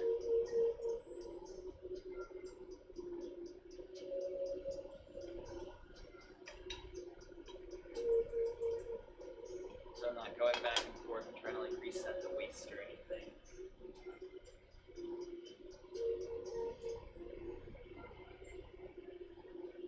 Cool, let's check it.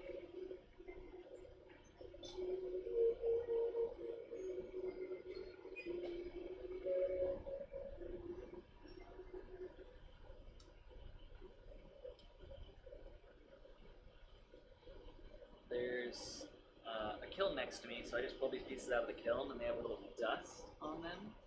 And And I'm using a bit of a Kevlar as a brush to remove that dust.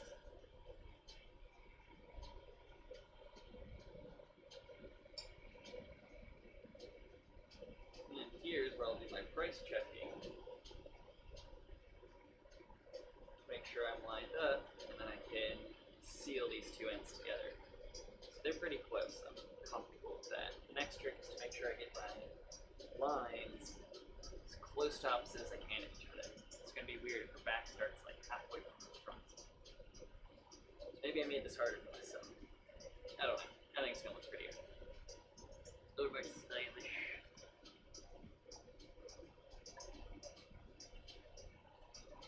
Pretty's like a dead word in art. Who makes pretty art anymore?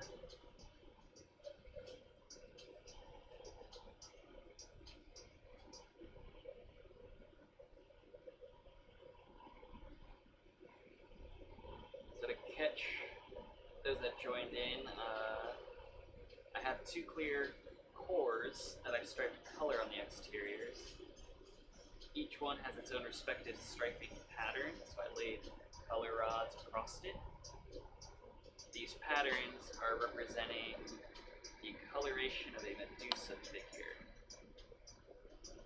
One was already pre-made and I just finished up the other. So now I'm trying to heat them up so I can put them together.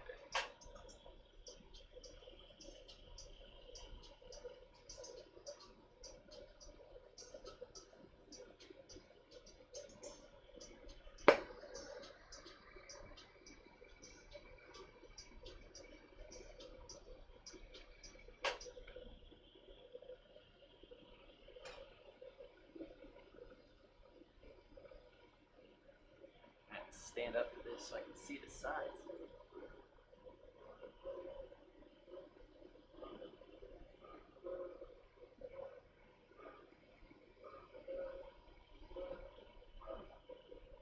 Gray, green.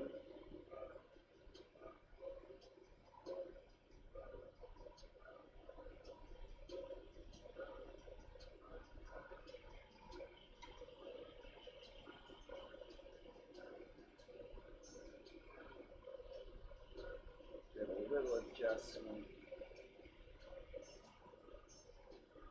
Now I gotta melt in this seam.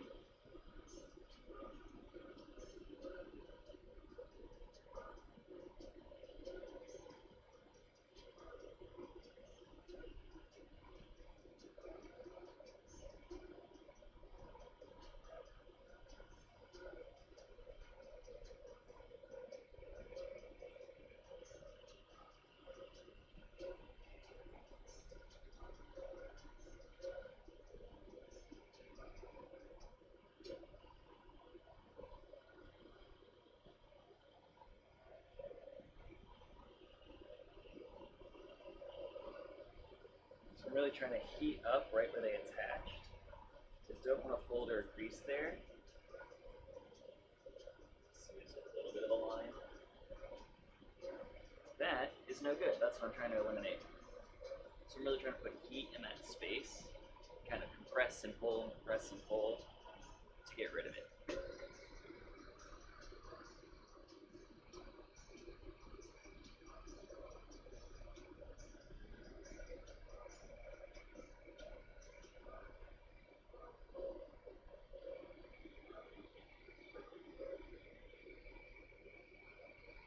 Again, this is almost just getting the glass hot enough so it flows and wants to be together.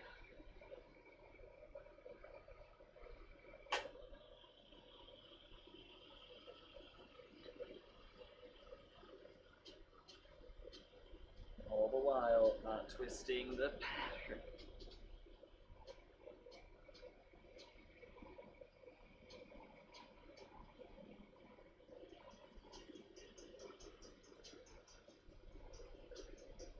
So that's really important of getting your hands to talk together.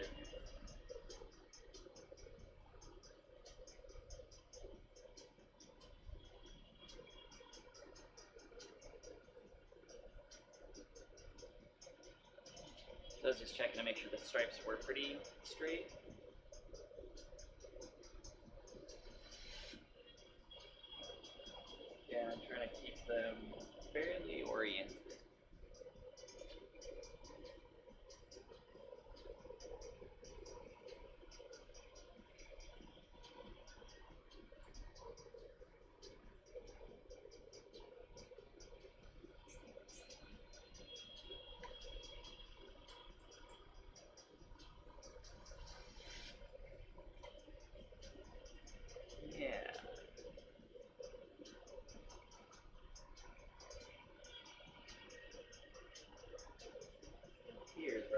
price checking my original.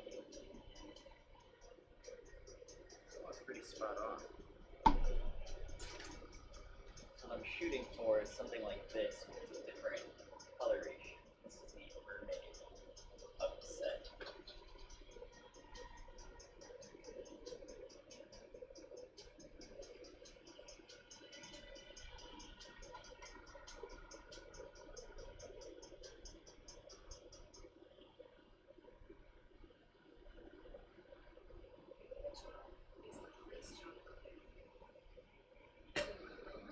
Now we'll give it a little hips.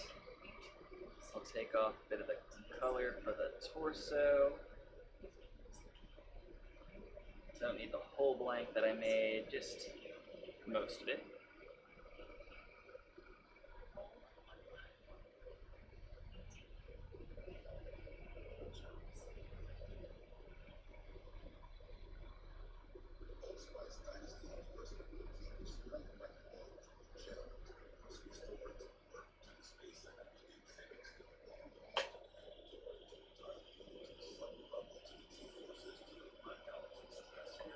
So I'm heating and pushing my hands together a little bit, kind of make the glass bulge right where that connection is. In theory, that's like the hips or the waist of the figure, and it's a Medusa, was a woman, so it should be more hourglass.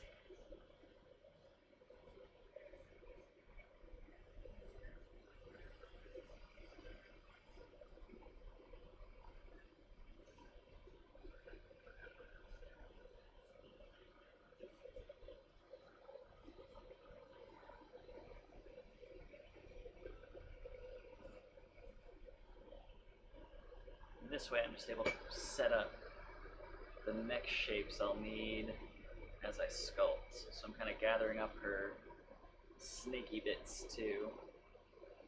So that'll be one of the last pieces I form, but I almost want it to be in a cone to start with.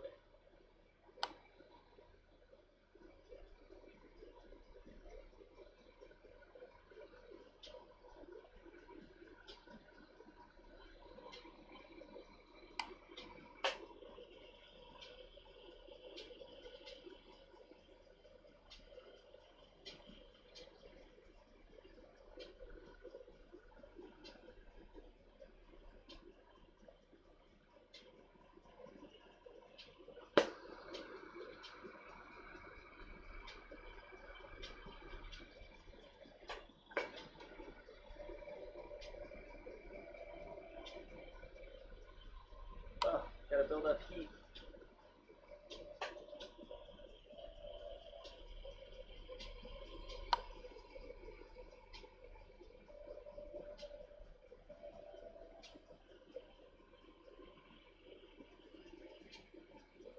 Slight twist, gotta untwist.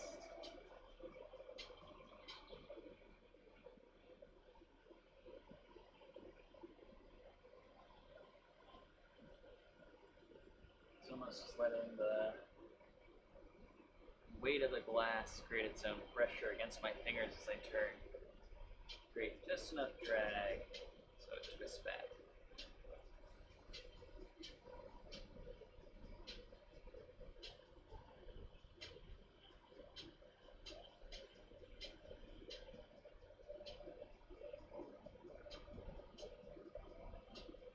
Here I'll make a little bit of a wasting.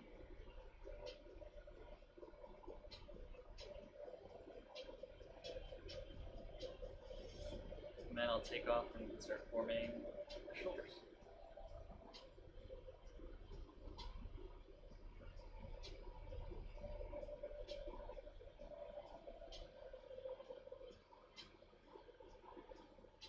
So I really try to do a lot of the shaping without touching it too much.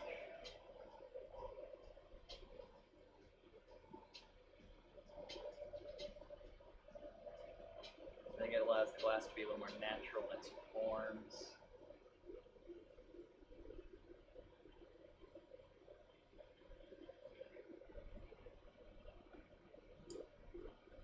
Something sounded angry.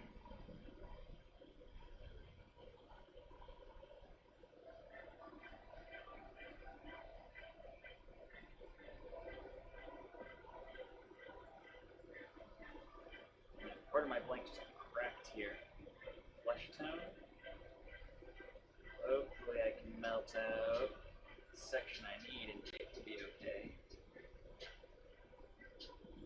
Otherwise, I might be making more.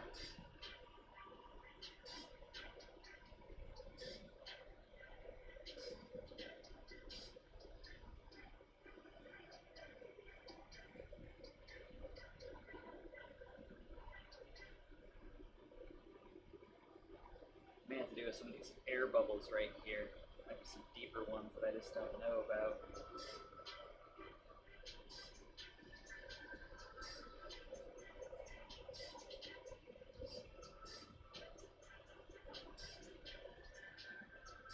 I'm really heating one spot just below where it started to pop and crack. I'm slowly stretching apart.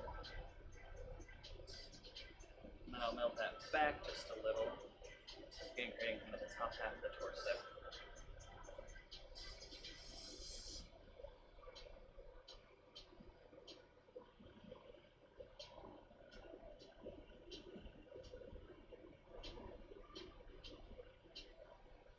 So I'm pulling and stretching and heating and I'm letting it cool. So I can heat just where I need. And I might use this leftovers to make like the head or the snakes.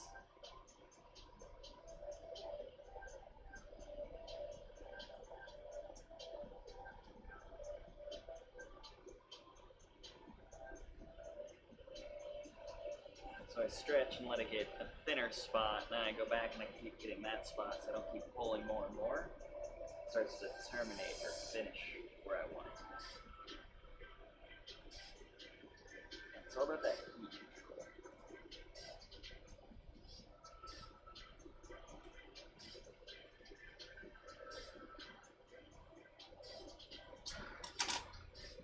A bit of sloppy termination for what I want. So I'll go back, clean it up.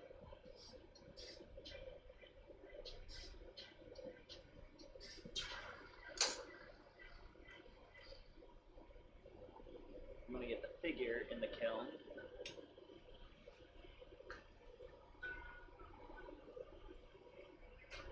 That way the important part starts annealing, and then this with the cracks, I'll see if I can peel it out. Also get it in the kiln. And we'll take a pause there.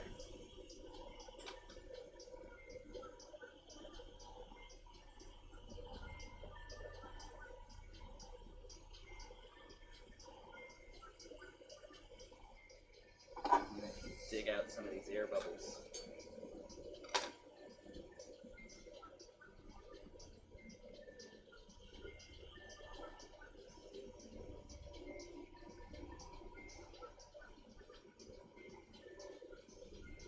So I have a tungsten pick. It's actually a little bit of like a material welders use. I'll poke or chip out some of these air bubbles to hopefully pop them and let them seal up on their own.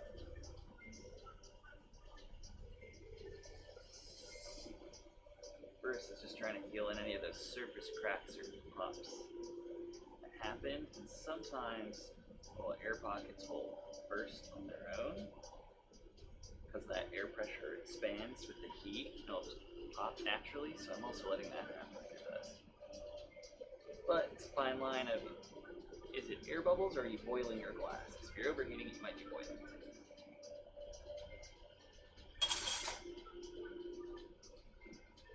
It almost sounds counterintuitive, like you gotta get it hot, but you can boil it? Yeah, it's like overcooking food or something.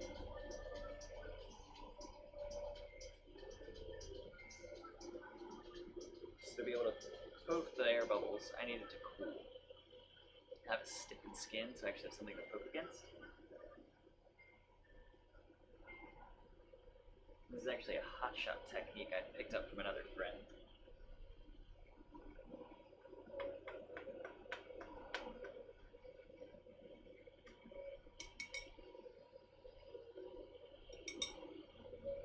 So I've always seen people like rip a bubble out, and this was way less, I don't know, aggressive it seemed, still violent, but instead of like rah and tearing it to the surface, just kind of like chip it out.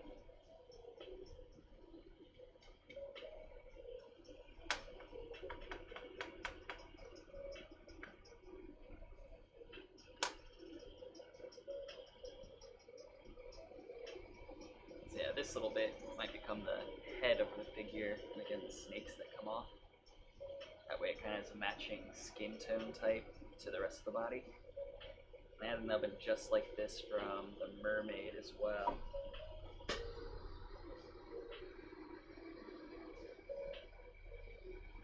It also lets me have a color sample of it so I can reference something if I need to make it again. Again, this is like a commission. I had a guy place an order who wanted these, and I find it's convenient to save leftovers or duplicates or prototypes with a little file folder and a Ziploc bag that have custom blends of color, and I can write down what's in it, and if I ever hear from them again, I know what I did.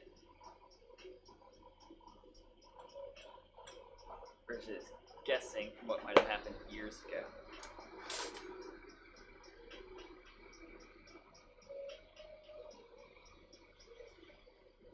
It's starting to look pretty stable and smooth.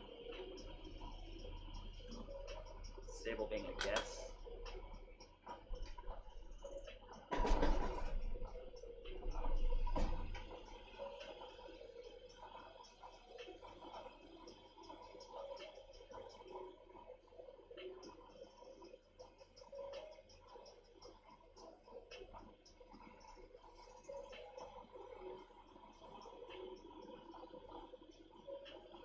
Trying to touch up any of these creases on the back, because when I stripe down the color to the clear, it lets little wrinkles, and those wrinkles are spots where glass regularly wants to crack. I'm checking that those are okay too.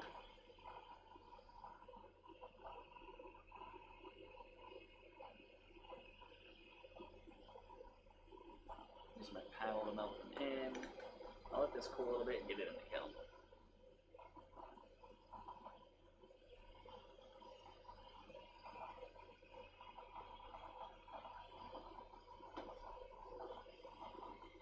So I'm kind of walking it out of the heat. I could just let it hang, but because this is already a little angry and it cracked or chipped out once, let it just hang out and let it ease down. Of course the kiln will do that, but I also don't want to go into the kiln too fast, or this is hot and sticky. You can pick up or grab onto any debris or dirt on the bottom of the kiln, like brick dust.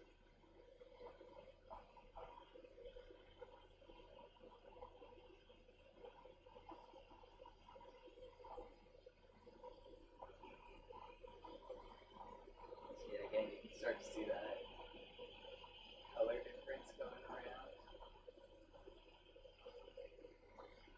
where it's kind of flesh tone to green to mimic the Medusa. But with that, I'm going to take a break for a little while, figure out dinner, so I might be back finishing up more of the sculptural details of that piece, and maybe even getting in on the mermaid some. But thanks for those that tuned in.